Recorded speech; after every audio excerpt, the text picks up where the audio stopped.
Bienvenidas, bienvenidos. Mi nombre es Claudia Jiménez, soy profesora de Derecho Internacional Público de la Universidad Autónoma de Barcelona y antes que nada querría agradecer a la organización por haber aceptado esta presentación y por montar este Congreso Internacional en el formato en que se ha establecido y en el momento en el que se celebra, en donde, si me permitís, creo que el derecho internacional público, a pesar de lo que algunos dicen, es más necesario que nunca. Bien, como habrán visto del título de la presentación, se trata de una investigación que aborda tres regímenes internacionales. Por un lado, coge como premisa un derecho fundamental, que es el derecho a la tutela judicial efectiva, y analiza el riesgo que hay respecto de este derecho por la utilización de una figura clásica del derecho internacional público, como es la de la inmunidad, para generar situaciones de impunidad en la comisión de crímenes internacionales que nos movemos ahí en el ámbito del derecho penal internacional. Así pues, la premisa de la que se parte es el derecho fundamental a la tutela judicial efectiva, que como tal incluye una serie de derechos a las personas, derechos humanos inalienables, como es el recurso adecuado, el derecho a la verdad y el derecho a una reparación, e incluye también obligaciones para el Estado en relación con este derecho. Es decir, la obligación del Estado de investigar, de enjuiciar, sancionar, asegurar la reparación de las víctimas y, de cara a la sociedad, adoptar medidas para evitar que situaciones como las ocurridas para la víctima no se vuelvan a repetir. Por eso es tan importante que las posibles limitaciones que se vayan a poner a este derecho estén extremadamente justificadas, sean muy limitadas y muy estrictas en su aplicación y en relación con principios estructurales que prevalezcan por encima, que sean de interés general, que prevalezcan por encima de este derecho, dada que generan situaciones de desigualdad. La segunda terminología importante en este trabajo es impunidad.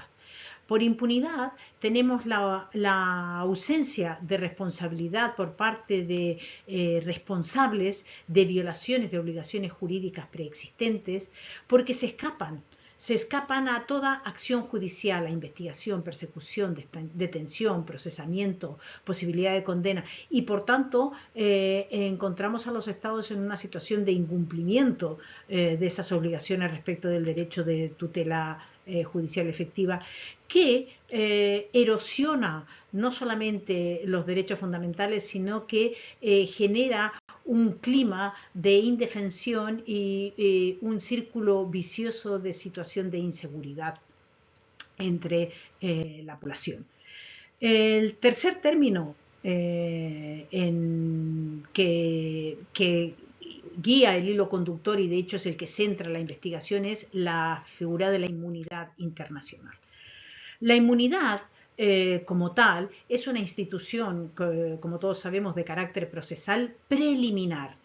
Es decir, no atiende al problema sustantivo, no atiende a la violación en sí, sino que más bien, previa a cualquier actuación, impide esa actuación del Poder Judicial, bien el enjuiciamiento, bien la ejecución de una decisión en el foro en el cual es oponible.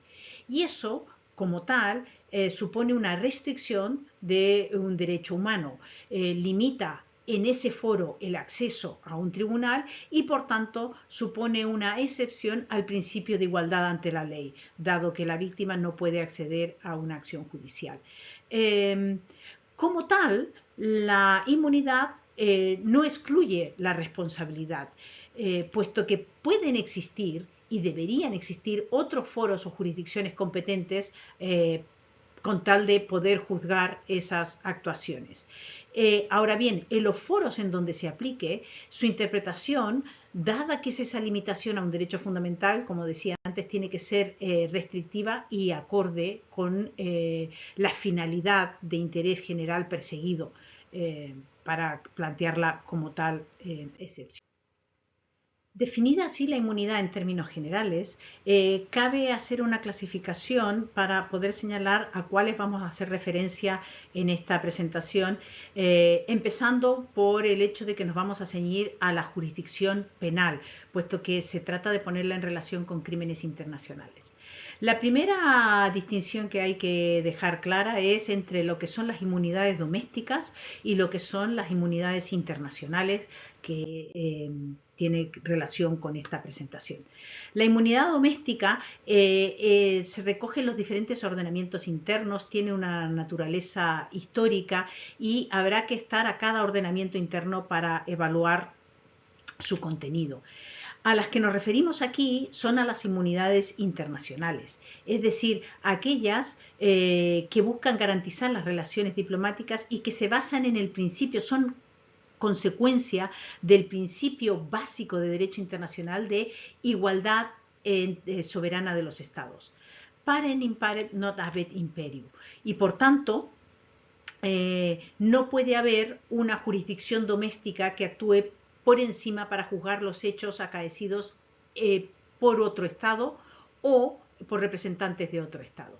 Esta es una norma consuetudinaria de gran arraigo en el sistema internacional que desde el caso Pinochet quizás haya empezado a tener algunas modificaciones sobre su contenido y sobre todo sobre su delimitación, que es a lo que nos referiremos en esta presentación.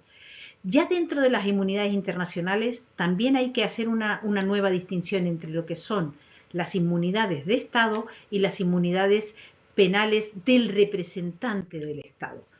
Respecto de la inmunidad del Estado, poca cosa a decir, puesto que además de ser absoluta, no es aplicable, dado que en el actual trabajo hacemos referencia a los crímenes internacionales y la responsabilidad penal internacional, como ya se estableció desde Nuremberg y en adelante, corresponde a los individuos, no a los entes abstractos. Respecto a los representantes del Estado, las personas físicas que sí pueden cometer crímenes internacionales.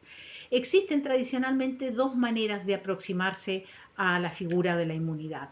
Una es la personal, aquella que identifica al representante del Estado con el Estado en sí y por tanto que le son de aplicable igual medida toda aquella inmunidad, la oponibilidad de la inmunidad del Estado también a su representante. Existe una sintonía de ambos.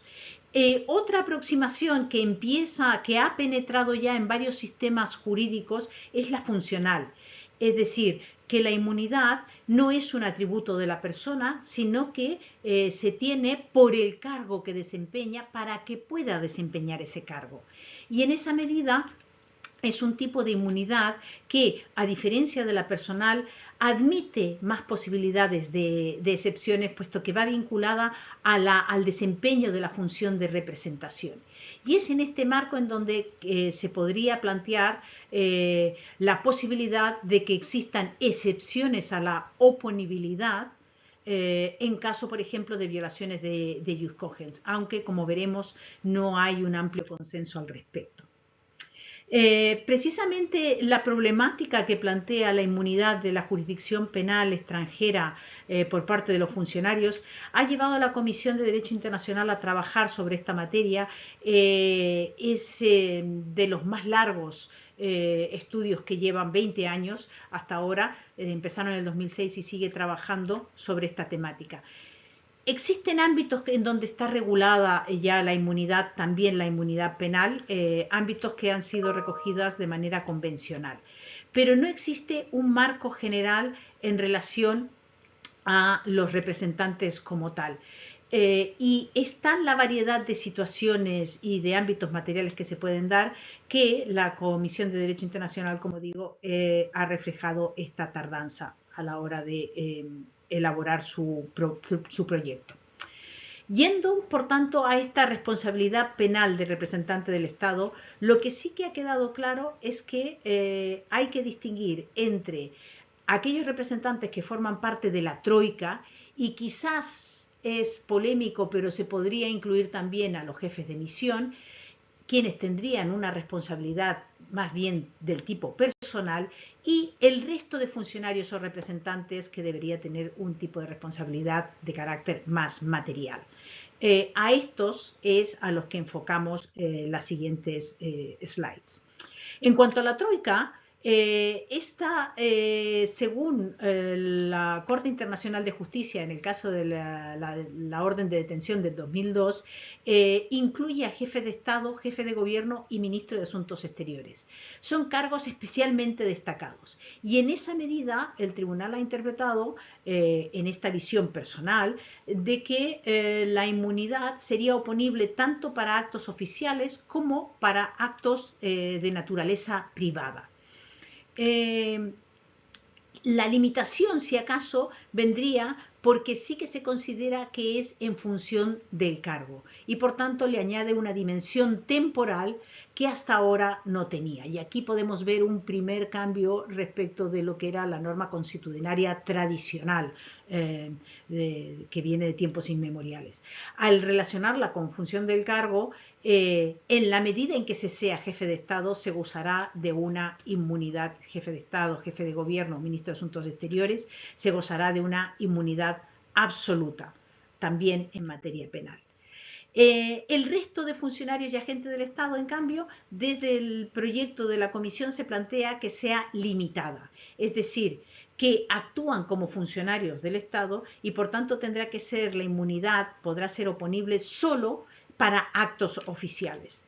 Esta es una limitación que se está viendo en diversos ordenamientos jurídicos, pero que plantea algunos problemas, por ejemplo, el problema subjetivo de a qué categoría de funcionarios nos estamos refiriendo, qué categoría de funcionarios o agentes del Estado pueden oponer esta inmunidad, y de contenido material, que todavía es más complejo. ¿Qué se entiende por actos oficiales que darían pie a esta oponibilidad? El caso del Tribunal Europeo Jones y Others contra Reino Unido del 2014 demostró esta problemática al valorar el Tribunal Europeo si la tortura se podía considerar o no un acto oficial, en tanto que la definición misma dice que tiene que ser un acto ejercido por agente público. Y esto es el paso que tenemos desde lo que es la inmunidad y la oponibilidad de la inmunidad de camino hacia la impunidad. Esta problemática la encontramos incluso ante situaciones en donde la persecución es internacional y por tanto en donde es pacíficamente aceptado que la inmunidad es inoponible, no tiene razón de ser, puesto que el fundamento mismo que señalábamos que tiene esta figura procesal es el principio de igualdad soberana de los Estados. En la medida en que las jurisdicciones internacionales vienen creadas por la comunidad internacional, su mandato viene de la comunidad internacional para actuar en nombre de la comunidad internacional respecto a determinados individuos, la relación es vertical y por tanto ya no estamos en una situación de parem imparem. Sin fundamento, la inmunidad no es oponible. ¿Cuál es el problema entonces? ¿Por qué hablamos de inmunidad en estas situaciones de jurisdicciones internacionales? Porque las jurisdicciones internacionales dependen íntegramente de la actuación de las jurisdicciones nacionales para la detención de la persona a la que se ha dictado la orden de arresto. Y en esos casos los estados han primado el mantener las relaciones internacionales por encima de las obligaciones respecto de las instancias jurisdiccionales internacionales. Este es el caso, por ejemplo, de la orden de detención al-Bashir, que ya nos lo demostró y generó toda la polémica con los países africanos. Más recientemente también tenemos el ejemplo de la visita de Mongolia de Vladimir Putin o la visita a Hungría por parte de Benjamin Netanyahu. Todos ellos con órdenes de arresto y en donde las jurisdicciones domésticas han apreciado que primaba la oponibilidad de la inmunidad, generando situaciones de impunidad.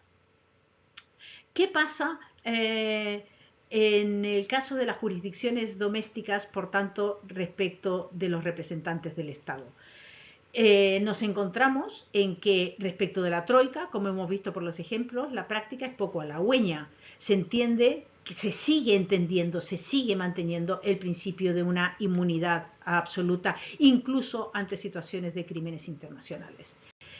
Y con los demás representantes, en ese caso, la Comisión de Derecho Internacional ha propuesto una excepción a la inmunidad para que no sea oponible en caso de crímenes. Y ese es el artículo 7 del proyecto de artículos. En él se señala que la inmunidad ratione materiae, por tanto excluyendo la troika, no sería de aplicación en los casos de este listado de crímenes internacionales que con el nuevo relator desde 2024 ha añadido algunas figuras a las ya existentes. Nos seguimos moviendo en aquellos ámbitos en que se considera la responsabilidad penal internacional. Son más que los de la Corte Penal Internacional, pero de hecho porque muchos de ellos, desaparición forzada, esclavitud, trata de esclavos, están incluidos en el estatuto en el crimen de lesa humanidad. ¿Qué ha pasado con esta excepción? Pues que ha sido aprobada en primera lectura y se ha mantenido en la propuesta del nuevo relator en el 2025, pero no ha sido aprobada por consenso, sino que ha sido por votación. Y además no cualquier votación, sino que ha representado declaraciones importantes en contra, lo cual hace difícil afirmar la existencia de una norma consuetudinaria. Tendríamos que hablar más bien de un desarrollo progresivo que se pretende hacer precisamente con este artículo 7 y ha puesto además de manifiesto el peligro que puede representar su utilización política para regímenes políticos que no son afines a determinados estados. Así las cosas, ¿dónde queda hoy el derecho a la tutela efectiva en caso de crímenes internacionales? Pues bien, por lo que respecta a las jurisdicciones domésticas, lo primero, como decíamos, que señalaba la propia Corte Internacional de Justicia en el caso del arrest warrant, está los tribunales in loco. Pero claro, esto evidentemente requiere un cambio de régimen, es decir, que ya no sea jefe de Estado o que al menos no pueda controlar el Poder Judicial, porque si no estamos ante situaciones, como se ve, de flagrante impunidad. ¿Eso qué hace? Pues un efecto contraproducente. Más que luchar contra la impunidad, lo que hace es fomentar que se perpetúen en el poder para no tener que ser juzgados por los crímenes en su propio Estado. Otra posibilidad en el marco de las jurisdicciones domésticas es que actúen jurisdicciones domésticas extranjeras. Aquí tenemos la posibilidad que ha abierto la Comisión de Derecho Internacional con la presentación de este artículo 7. ¿Qué ha pasado en la práctica con estos trabajos preparatorios y con el artículo 7? Pues que de hecho ha servido para abrir la caja de Pandora sobre las inmunidades, para poner de manifiesto lo arcaico que es el régimen actual de inmunidades respecto de la jurisdicción penal, pero por otro lado la falta de consenso que hay para modificarlo y la falta de compromiso por parte de aquellos estados que han diseñado y que declaran unos ciertos valores comunitarios que ellos proclaman para defenderlos y para darles un carácter de primacía cuando puedan afectar a los gobernantes de los países, sobre todo a la troika. Y también ha servido para poner de manifiesto, por otro lado, la necesidad de que en caso de incluirse esta excepción esté muy bien delimitada para no producir efectos contraproducentes, es decir, que sirva para legitimar abusos de poder de unos estados respecto de otros en aras del bien común, pensando básicamente en modelos de estados que no son afines. Y estando así las cosas, ¿qué alternativas tenemos en el caso del foro doméstico para la inoponibilidad en las jurisdicciones extranjeras, dado que las in loco ya están bloqueadas? Bien, la primera sería precisamente que la excepción del artículo 7 cristalice. ¿Qué pasa con esta excepción? Bueno, que hay dificultades para prosperar porque hay posiciones divergentes y algunas de países que se han manifestado muy claramente en contra. Por otro lado, el artículo 7, como hemos dicho, no es aplicable a la Troika ni a algunos agentes diplomáticos y tiene el problema del difícil equilibrio de lucha contra la impunidad y el principio de igualdad soberana de los estados, puesto que se puede prestar a abusos. ¿Qué sugerimos? Bueno, que se ponga mucha atención en la concreción de los aspectos procesales para al menos cubrir a aquellos agentes que no forman parte de la Troika. Otra posibilidad es la vía interpretativa, es decir, que no se considere como acto oficial la comisión de un crimen internacional y, por tanto, de esta manera, al menos aquellos que son de carácter funcional quedaría excluido. Problema, que tiene un efecto limitado a aquellos que son inmunidades ratione materiae. Volvemos a dejar fuera a la Troika. Y queda en manos de cada tribunal decantarse por esta interpretación o por otra respecto de qué se entiende por un acto oficial. Y claro, eso genera una gran dificultad a la hora de consolidar una costumbre. Quizás entonces, si fuera esta la opción, lo suyo sería formalizar una cláusula interpretativa al respecto de qué se entiende o no por un acto oficial. Y luego está, evidentemente, la vía de una convención específica en relación a la inoponibilidad de las inmunidades en caso de crímenes internacionales. Esto sí se podría abrir a la Troika, pero es una propuesta que se hizo en el proyecto de la CDI y cayó, por tanto, no cuenta con los buenos ojos o el beneplácito de la mayoría de los estados, que son quienes tendrían que hacer este tratado. Y además eso haría que se pudiera prestar a múltiples tratados bilaterales que plantearan esta inoponibilidad, lo cual abriría un abanico a un caos normativo en lugar de replanteamiento de la costumbre. ¿Qué se puede sugerir en este caso? Bien, pues quizás se podría integrar como protocolo facultativo en algunos ámbitos tratados de contenido material respecto de los crímenes existentes. Y ahí al menos tendríamos un carácter más generalizado y más universal como propuesta, aunque no parece que sea esa, vista la falta de voluntad de los estados, el camino. La alternativa que nos queda, por tanto, de la tutela judicial efectiva vuelve a ser la persecución internacional, respecto de la cual ya dijimos que es pacíficamente aceptado que el régimen de las inmunidades no es aplicable. Pero también hemos visto que plantea el problema de quién detiene y quién entrega a ese Tribunal Penal Internacional el mandatario responsable. Porque es aquí en donde se ha acudido a la inmunidad para incumplir con estas obligaciones, a pesar de los obiter dictum que ha hecho la Corte Penal Internacional de Justicia en sentido contrario. En definitiva, podemos decir que hasta ahora han primado los intereses individuales frente a la defensa de estos valores comunes de la lucha contra la impunidad de los crímenes internacionales. ¿Qué podemos decir, por tanto, a modo de reflexión final? Bien, pues los problemas que ha tenido la Corte Penal para hacer efectivas las órdenes de arresto y los trabajos de la Comisión de Derecho Internacional creo que ponen de relieve, por desgracia, que hay una tendencia contraria a la consolidación de una mayor y más eficaz protección de los intereses comunes frente a la Comisión de Crímenes Internacionales. Y han hecho de esta manera, de facto, que la inmunidad sea un salvoconducto para la impunidad, especialmente de aquellos gobernantes que usan el poder para cometer lo que los propios estados en el Estatuto de Roma calificaron como atrocidades que desafían la imaginación y conmueven profundamente la conciencia de la humanidad. En definitiva, nos queda todavía un largo camino por recorrer para conseguir que los crímenes internacionales no queden impunes. Muchísimas gracias.